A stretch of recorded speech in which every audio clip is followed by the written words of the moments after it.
राजा जी। तू है मेरी जान मोरा बातों में छुहारा रे, इसी अदा ने मेरे दिल पे तीर मारा रे। तेरी आंखों की पुतरियों में मैं घुस जाऊं क्या, पुतरियों में घुसा के अंधी में हो जाऊं क्या। अरे मेरी जान ये मजाक है, गुस्सा न करो। हटो अब दूर, मैं नाराज हूँ ना बात करो। ओ मेरी जान तुमको किस तरह से समझाऊं, लगी है भूख अंडा रोल मंगाओ खाओ। अरे मेरी जान तू टेंशन ना ले, मंगा दूंगा।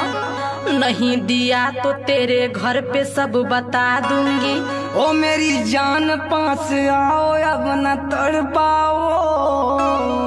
मेरा चुम्मा नहीं लोगे पहले कसम